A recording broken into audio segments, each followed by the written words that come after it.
there. Good evening. We're ending things up in the month of June with the FOX6 Sports Blitz. You see Lily's out. Tim Van Voorn with you here. Brandon Cruz will be back next week. Who knows, maybe the Bucs will have done something in NBA free agency by then, and we'll see where the Brewers are. But tonight we'll update you on both of those topics and more. Here's our starting lineup. Anything but a June swoon for the Crew. The team surges to the end of the month. The Bucs enact a youth movement in the draft while contemplating what's next for the veterans. And X-Buck has a potty mouth. There's a new policymaker in Green Bay, and it's in the bag for our latest high school hotshot. There's a lot to be pleased about, but there's a mountain to climb. And I'm not going to look back and say, we're great. Oh, we finally did it. No. We got half a season left, and we got to improve in about every way you can. One manager out at American Family Field today, so happy with the way things have gone in the first half of the season, looking down on the rest of the National League Central Division, heading out on the road. And that manager is Pat Murphy. It was different over in the Cubs clubhouse and dugout this weekend for Craig Counsell. Why are the Brewers doing so well besides the obvious 5 grand slams in their last 8 games, Lily? Right, that certainly helps, right, Tim? Yeah. But I think this is a team that's finding ways to win. They're playing loose, and they're getting the most out of guys that you typically wouldn't think of in the majors, right? You have guys that are coming in, they're starting, and of course Bryce Terang in his second season with the Brewers hits 2 grand slams in a span of 8 days. So they're having everybody contribute, but they're playing really, really good baseball, and they're putting pressure on the pitchers. They're playing excellent defense. They're pitching well enough. Their offense is coming through well enough. So this is a team that is just kind of putting it together at the right time. Again, we're at the halfway point of the season, Tim. 50 wins before July. Really impressive for this team. And that's the thing, Lily. Things could turn south here in the second half, or maybe they'll run out of some gas, but you already have all those wins in the tank. That's pretty nice stuff to work with there. They have a sizable lead over the Cardinals in the division, and as we watch all these grand slams here, so many different guys are contributing, so everybody on the roster feels invested in what's going on. It was an easy win today for the Brewers because they got those big hits, but Freddie Peralta gave them a chance as well. And as we look at this pitching staff, which has question marks on it, Peralta, who was very good in the second half of last season, could really set the standard if he can repeat that this season. I agree, and we've seen what Freddie Peralta can do once he settles down, right? He gives up that leadoff homer to Nico Horner, second pitch that he throws, and that goes off for a leadoff homer, but he settles down and he retires 14 straight batters as he goes through 7. So he was incredible, and I think this is the Freddie Peralta that the Brewers want in terms of him being their ace. And you have other guys coming in, Colin Ray, a little bit of a slower start there in his outing, but he settles down as well. Tobias Myers didn't have his best day, but he still got the win. So you're having guys contribute. It all starts with Freddie, and what he was able to do today against the Cubs really shut them down the rest of the way. Well, let's not totally get off the Cubs since you mentioned that. This is going to be a rivalry all the way around, of course, with Craig Counsell now managing down there on the north side. The Chicago team had high expectations coming into the season. Their pitcher is a good pitcher. Justin Steele was not happy at all on Saturday afternoon. It certainly wasn't, and it came in a second inning that they should have gotten out of multiple times, but there was a lot of defensive issues that they had. You see him walking into the dugout saying, wake up, add some expletives in there as well. But you had an inning where they were just making defensive miscues, and they couldn't get guys out, and of course the Brewers really took advantage, and Justin Steele, who I think I've called him the man of steel in years past going up against Milwaukee, just, kind of took the brunt of it when the Brewers tied the game up in that second inning. So he was frustrated. I think a lot of Cubs fans were thinking maybe this is the moment that galvanizes his team, but after what the Milwaukee did today, probably not so much. It does show the emotion in the game, though. We talk about the Brewers having so much fun, and they're throwing the Gatorade on each other, and everybody's slapping each other on the back. Well, that's one side of the emotion. Obviously, with Chicago there, you're looking at the other side of the emotion. Emotionally, the Brewers should be feeling good. A 5-1 homestand. They took care of the Texas Rangers earlier in the week, and that back-end bullpen continues to do its job as well. It really does. And the encouraging news is we could see the return of Devin Williams, hopefully in the next month or so. So that's big news. But you have guys, like Elvis Peguero, Trevor McGill really assuming that closer role. He's been phenomenal in that 9th spot there, or in the 9th inning for the Brewers. And what he's been able to do to get save after save for this Brewers team when they need it has been spectacular. Again, just guys stepping up that you wouldn't normally think of are getting the job done for the Brewers. And their bullpen really, really has helped this team really shut down opposing teams to help them win games, and Trevor McGill a really big part of that. So McGill is doing his job. Devin Williams comes back. How do you fit things in? That's a challenge for Pat Murphy with some probably influence from general manager Matt Arnold. Same thing now in the outfield. Garrett Mitchell is coming back this week for the series in Colorado.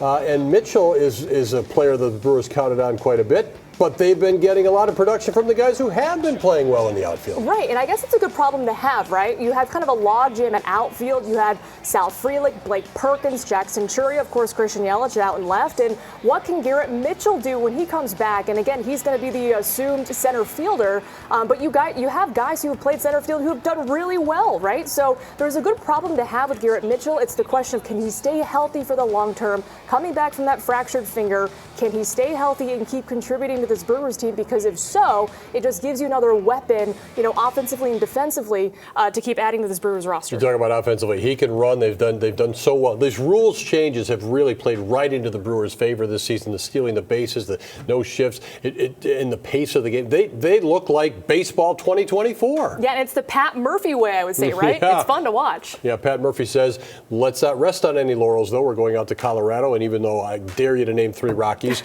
Murphy says you have to be on your toes this weekend for that series coming up. All right, let's shift over to the Bucks, Lilies out. Tonight's a big night in the NBA. Free agency is starting. The Bucks seem like they have some spots they could do some things, but they don't really have latitude to do it because of the salary situation. Right, and that's what's really hampering Milwaukee, right? This is a team that, you're looking at the salary cap of what can they really do with that, but they're also a second apron team, which, means there's a lot of kind of restrictions for Milwaukee per se, right? You can't really bring in a player for more than the veteran minimum. You can't, you can't trade multiple players to get one back. So there's a lot that the Bucks brass really has to work with in terms of trying to get a player in free agency that can really help this team. And I think that when you're looking at the draft, right, they bring in 2 19-year-old players. They're drafting for the future there. So to kind of bolster this team in win now mode, it's got to be through free agency. All quiet now, but that doesn't mean something can't get done later this week. Drafting for the long-term future, not even the immediate future. These guys that you're picking, they're young, they're springy, they're athletic, but that describes a lot of guys coming into the NBA. I don't think you can count much on A.J. Johnson or Tyler Smith. These guys coming into the Bucks next season. You talked about you can't trade 2 players for one, but you could trade 1 for 1. Do you expect the Bucks to do something big like that? I would expect so, or I would hope so. I wouldn't say expect. I would hope so because, again, when you're looking at the roster that the Bucks have, yes, they can compete, but you look at what other teams have done in the East, right? The Celtics are still really good. The Knicks making a lot of moves. You have the Sixers, who could potentially get a guy like Paul George. So what do the Bucks do to kind of contend with those Eastern, opponents? So I think that has to include adding another player, but the question is, what do they give up for that? Yeah, if the Sixers get Paul George, then Nicholas Batum, for instance, becomes available. Maybe he's a minimum salary guy. He doesn't change your whole team. He might help your team. He doesn't change your whole team. So we'll see how much John Horst really wants to move around here. Let's talk about the ex-Buck, J.J. Redick. Okay, and very briefly a Buck. Let's see, he was traded for Tobias Harris back in the day, but he was named the head coach of the Los Angeles Lakers this week, and he has no coaching experience other than AAU basketball. He comes off a broadcasting background, smart player, podcast with LeBron James as a close friend. It's going to be an interesting hire anyway. Let's listen to some of what he had to say, though, at his introductory press conference, Lily, because I think he missed by a mile on some of this. I agree. Let's take a listen. It's been a really interesting 6 weeks or so, just in terms of, being part of the engagement farming industry. It's been really interesting. However, I don't really have a great answer for your question because I really don't give a honestly.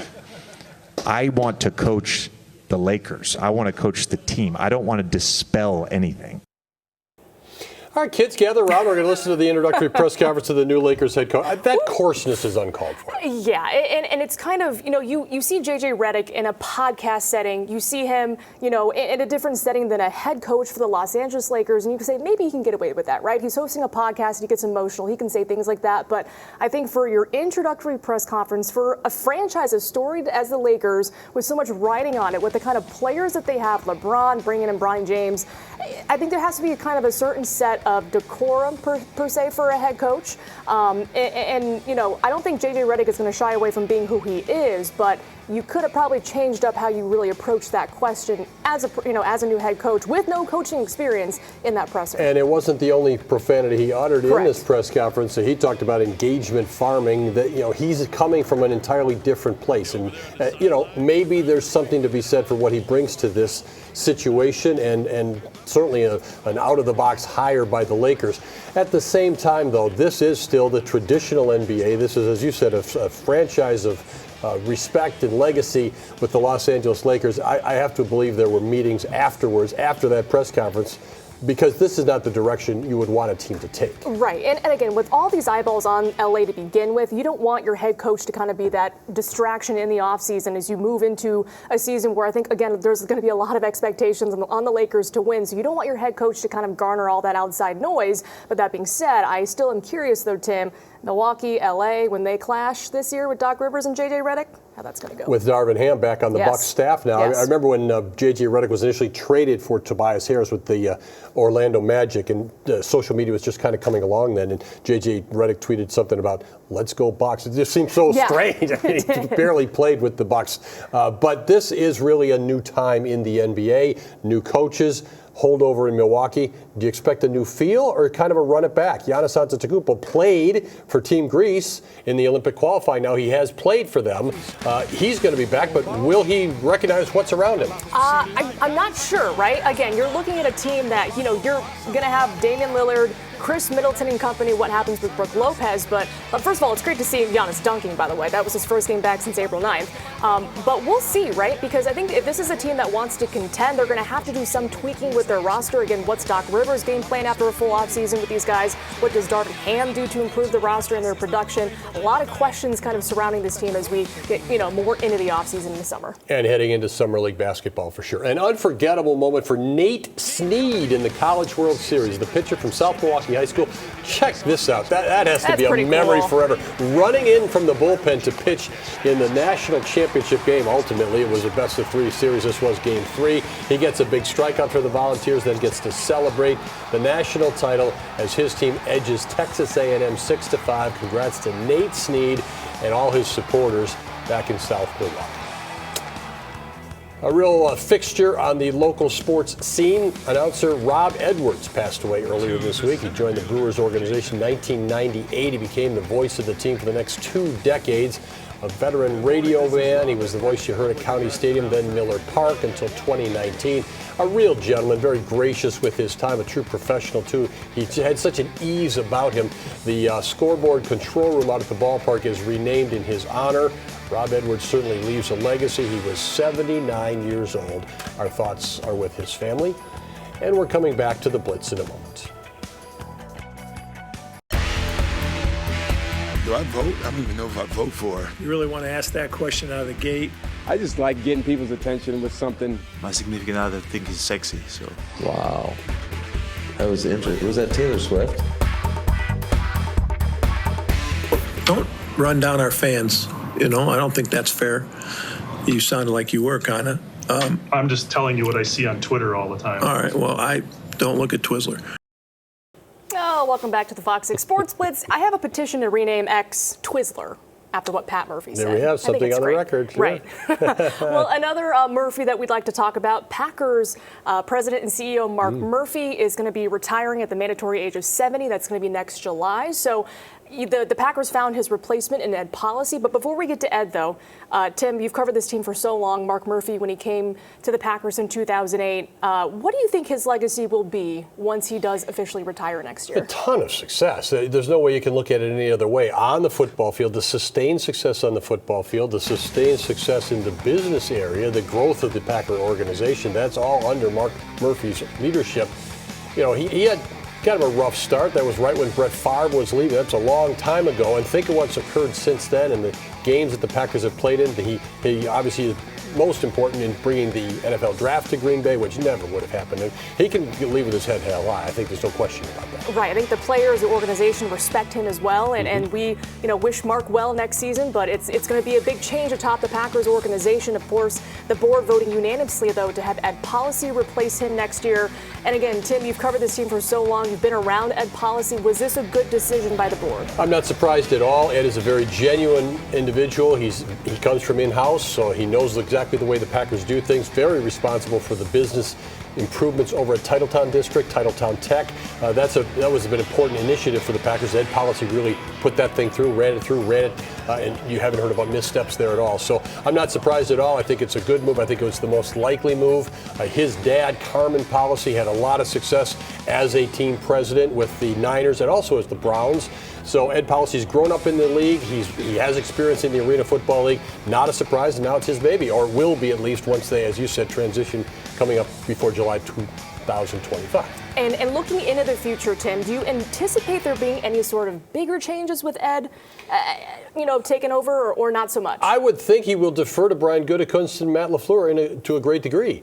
He was here, obviously, when those gentlemen were hired. I think he's going to let the football department, which seems to be doing quite well right now, keep doing its side. And it'll be a lot of big change next year, but one that the Packers will be well equipped to handle. All right. Meanwhile, it was a memorable week for defenseman Shea Weber, who is headed to the Hockey Hall of Fame.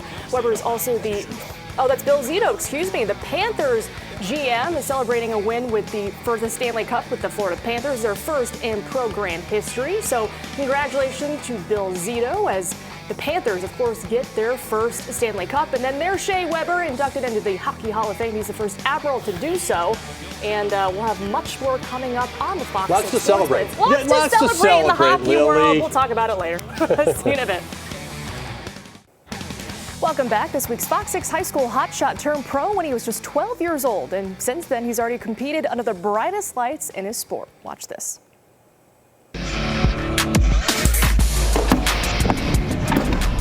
My name is Ryan Trader. I'll be a freshman in Waterloo High School, Illinois, and I'm a professional cornhole player. So cornhole is just like you have a bag and you try and make it in the hole as many times as you want. So off the board counts as 0 points, on the board it counts as 1, and then in the hole counts as 3. I started about 2.5 years ago when I played a fundraiser for my baseball team, and me and my mom played and we ended up getting 4th. I've won 2 of these open events, like the whole thing, and also I've won 2 of my pro brackets. I got 2nd at the World Championship last year in juniors, and I also got 2nd in singles and doubles. If I win up here on TV, then I'll be the youngest pro to ever win a pro event. This one right down the Ryan Trader, the 13-year-old, is able to get that title. I like playing dirty, so I like putting a block up, very first bag, and making my opponents hit good shots. I throw it super fast, so some people don't think I know what I'm doing. I don't like taking up a lot of time because it messes up my rhythm. I think I'll be playing this my whole life pretty much, and I'll just have a job while I'm playing. So I can be a professional cornhole player and have a part-time job. My brother's pretty good. I usually beat him, so I like playing against him.